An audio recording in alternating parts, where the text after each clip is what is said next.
भिवू नकोस, मी तुझ्या पाठीशी आहे. मी कुठेही जात नाही. तुला जेव्हा माझी गरज वाटेल मला मनापासून हाक मार, मी येईन.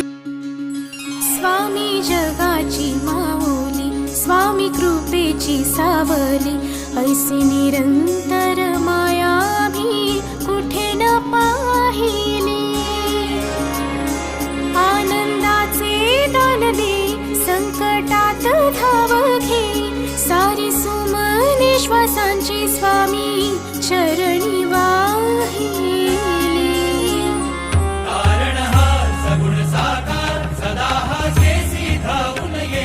अपरंपार असा आधार भयाच्या पारमनादाने, प्रजा स्वामींची मिरवतो आम्ही, म्हणवतो आम्ही स्वामींचे भक्त. श्री स्वामी समर्थ. श्री स्वामी समर्थ. आजचा अनुभव ऐकून प्रत्येकजण थक्क होणार आहे. ताईंच्या शब्दात अनुभवाला सुरुवात करूया. ताई म्हणतात, सर्वप्रथम सर्वांना श्री स्वामी समर्थ महाराजांच्या चरणी त्रिवार वंदन. स्वामी भक्तांनो, स्वामी जर जीवनात आले नसते तर आज मी काय असते तुम्हाला खरंच मी सांगू शकत नाही. आज मी जे काही तुम्हाला सांगणार आहे ते माझ्या आयुष्यात घडलेला सत्य घटना, सत्य प्रसंग असं म्हटलं तरी हरकत नाही. स्वामींनी मला त्यांचं अस्तित्व पुन्हा एकदा दाखवून दिलं. आपण खूप स्वार्थी माणूस असतो. आपण स्वामींकडे काही ना काही सतत मागत असतो. काहीतरी मिळवण्यासाठी आपण सतत धडपड करत असतो. त्या स्वामींची सेवा करत असतो. पण स्वामी भक्तांनो, पण काय होतं ना की आपण स्वामींनी आपल्याला दिल्यानंतर आपण त्यांचे उपकार नकळतपणे विसरतो आणि स्वामींना देखील हळूहळू विसरतो. एका अर्थाने असं म्हटलं तरी चालेल की स्वामी आपली परीक्षाच घेत असतात. पण मी स्वामींच्या परीक्षेमध्ये खरंच स्वामी भक्तांनो नापास झाले. काय झालं होतं ना की माझ्या लग्नाच्या अगोदरच मी स्वामी सेवेमध्ये होते. मी स्वामींची खूप सेवा करत असायची. खूप म्हणजे खूप. मी प्रत्येक दिवशी मठामध्ये माझं जाणं असायचं, आरतीला जाणे, मठात जी काही सेवा व्हायची ती सेवेमध्ये मी सहभागी होत असायची आणि घरी देखील माझी खूप सेवा ही चालत असायची. यामध्ये मला स्थळ येऊ लागले होते. पण माझी स्वामींकडे इच्छा होती की स्वामी मला तुमच्या सेवेकरी असलेला मुलगा मिळावा. पण स्वामींनी मला तसा मुलगा दिलाच नाही. मला एकही स्थळ स्वामी सेवेकऱ्याचं आलं नाही. जे स्थळ माझ्यासाठी आलं, घरच्यांनी पसंत केलं.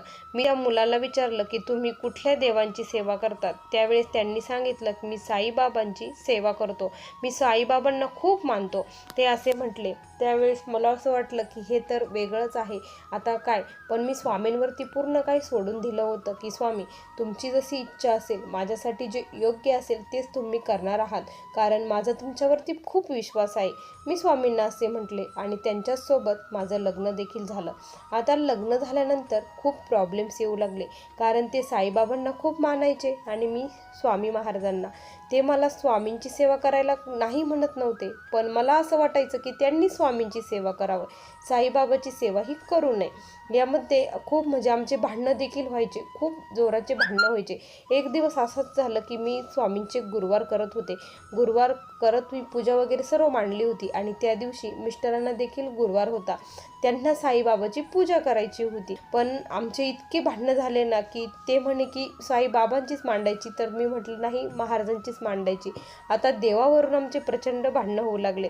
त्या रात्रीच काय झालं ना की मिस्टरांना एक स्वप्न पडले की त्या स्वप्नामध्ये त्यांना शंकर महाराज, गजानन महाराज, साईबाबा आणि स्वामी महाराज आणि दत्त महाराज हे सर्व एकच दिसू लागले आणि त्यामध्ये या सर्वांमध्ये स्वामी महाराज मध्ये हे सर्व जण स्वामींमध्ये विलीन होत आहे असं त्यांना दिसत होतं. त्यावेळेस त्यांना कळालं की नाही, स्वामी महाराज आणि साईबाबा हे वेगळे नाही, एकच आहे. आणि त्यांनी मला उठून सांगितलं की असं स्वप्न पडलं. त्यांना मी म्हटलं, बघा स्वामींनी तुम्हाला प्रचिती दिली, साईबाबा आणि स्वामी वेगळे नाही. तुम्ही साईबाबांची सेवा केली तरी ती स्वामींपर्यंतच पोचते. असंच चालू होतं. मग खूप सारे अडचणी येत होत्या, प्रॉब्लेम्स येत होते आणि त्यांच्या नोकरीमध्ये देखील अडचणी येत होत्या. मी त्यांना म्हटलं की आपण प्रश्नोत्तर करायला जाऊया.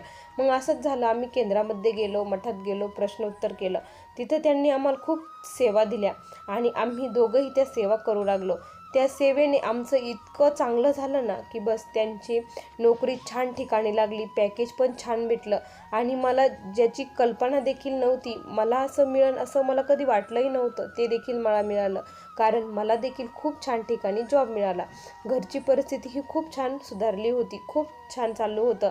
स्वामी कृपेने एक मुलगा देखील झाला. मुलगा देखील खूप हुशार होता. पण जसं आता कामाचाही व्याप वाढला, मुलगाही झाला, नोकरी जायचं, घरचं बघायचं, त्यामुळे माझं स्वामींकडे पूर्णपणे दुर्लक्ष झालं. जणू काय मी स्वामींचे पूर्ण उपकार हे विसरून गेली असं म्हणायला देखील हरकत नाही. कारण माझी फक्त सकाळची अशी कशी तरी देवपूजा व्हायची. मी 5-10 मिनिटातच पटपट देवपूजा करायची, लगेच माझे कामं आवरायची आणि कामावर जायची. संध्याकाळी थकून यायची. त्यामुळे सेवा वगैरे सर्व काही स्टॉप झालं होतं, सर्व बंद झालं होतं. आता मी पूर्णपणे स्वामींना विसरली होती. आता काय होणार काय माहीत नाही. आयुष्यात पुढं काय होणार हे आपल्या कोणालाच माहीत नसतं. पण जेव्हा स्वामी सेवेत असतो तेव्हा स्वामी आपल्या भक्ताचा हात कधीच सोडत नाही असं म्हणतात ना, ते खरंच आहे. मी जरी स्वामींना विसरली होती पण स्वामी मला कधी विसरलेच नव्हते. स्वामी प्रत्येक वेळेस मला साथ देत होते.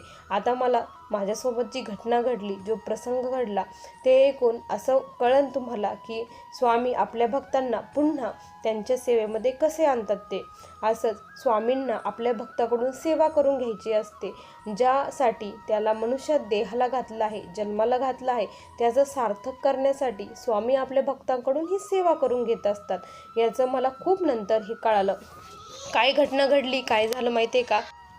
त्या दिवशी मला खूप बेचैन वाटत होतं. काहीतरी होणार, अशुभ घडणार असं वाटत होतं. पण म्हटलं नाही, काही नाही, सर्व काही व्यवस्थितच होईल असं मला वाटलं. आणि मी पटपट काम वगैरे आवरून मुलाला माझ्या त्या जी बाई सांभाळणार होती तिच्याकडे देऊन मी कामावरती गेले. मिस्टरही त्यांच्या कामाला निघून गेले. त्यावेळेस काय झालं ना की जेव्हा मिस्टर ते चालले होते त्यावेळेस एका ट्रकने त्यांचा खूप मोठा जबरदस्त ॲक्सिडेंट झाला. त्यांचा ॲक्सिडेंट झाल्यानंतर मला कॉल आला की असं असं झालं आहे आणि म्हणून मी धावत पळत हॉस्पिटलला गेली. त्यांची परिस्थिती ही खूप क्रिटिकल होती. ज्यावेळेस खरंच खूप मोठं दुःख येतं, कुणाचाही आधार वाटत नाही, त्यावेळेस आपल्याला खरंच देवाची आठवण होती. त्या क्षणी मला स्वामींची आठवण झाली. मी स्वामींचा धावा करू लागले. स्वामींना खूप मनापासून हाक मारत होती, स्वामी या, धावा, काहीतरी करा, पण यांना वाचवा. यांची परिस्थिती खूप नाजूक होती. डॉक्टरांनी सांगितलं की 24 तासाचीच गॅरंटी पेशंटची देता येईल, कारण खूप रक्तस्राव हा झालेला होता. त्यावेळेस खूप मी धावा करत होती. मी त्याच क्षणी धावत पळत मठामध्ये गेली. हार, श्रीफळ, खडीसाखर घेतली, दक्षिणा घेतली. स्वामींपुढे ढसढस रडू लागली की स्वामी मला माफ करा, तुम्ही मला सर्व काही दिलं पण मी तुम्हाला विसरली.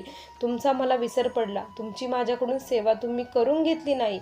आता मी काय करू स्वामी? मला कुणाचाच आधार नाही. या लेकराला हात द्या स्वामी, धाव पाव स्वामी, धाव पाव स्वामी, असंच मी म्हणत होते आणि स्वामींपुढे श्रीफळ वगैरे अर्पण केलं. ढसढस रडत तशीच पळत पुन्हा हॉस्पिटलला आली. आता स्वामींचा कंटिन्यू धावा चालू होता आणि जे डॉक्टर तिथे ऑपरेशनसाठी नव्हते, अवेलेबल नव्हते, ते डॉक्टर बाहेर गेलेले होते. पण त्यांनी सांगितलं की तुम्ही दुसऱ्या हॉस्पिटलला न्या. पण दुसऱ्या हॉस्पिटल नेण्याचे तिथं परत ती पूर्ण प्रोसेस करायची, त्यामध्ये खूप वेळ जाणार होता. त्यामुळे त्यांची कंडिशन ही खूप क्रिटिकल होत चाललेली होती. आणि स्वामी कृपेने जे डॉक्टर बाहेर गेले होते ते तेव्हाच आले आणि त्या डॉक्टरांनी आराम देखील केला नाही, काहीच केला नाही आणि ते स्वामींनीच त्यांना पाठवलं असं वाटतं आणि त्यांनी लगेच ऑपरेशनसाठी घेतलं. पैसे वगैरे तर स्वामी कृपेने खूप होते, त्यामुळे पैशाची अडचण कधी आलीच नाही. पण त्यावेळी क्षणी मला खरंच स्वामींची गरज होती. स्वामीच तिथे धावत पळत आले असं मला वाटतं.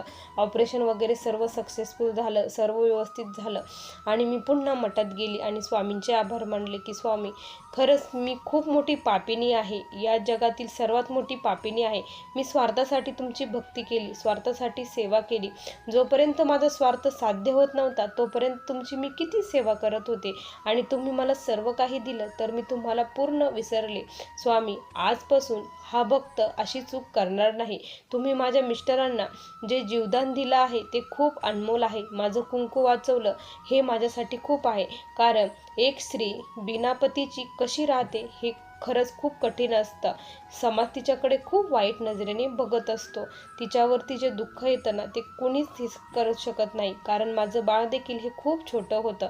सर्व घराचा आधार, पाया हा घराचा माणूस असतो आणि माझा पाया स्वामींनी वाचवला.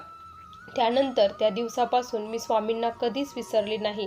मी पाठी लवकर 4 वाजता उठायची, स्वामींची पूर्ण सेवा आरती सर्व काही करायची, स्वामी चरित्र वाचायची, त्यानंतरच मी ऑफिसला जात असायची. त्यानंतर मी स्वामींना कधी विसरले नाही आणि मिस्टर देखील स्वामी सेवा करू लागले.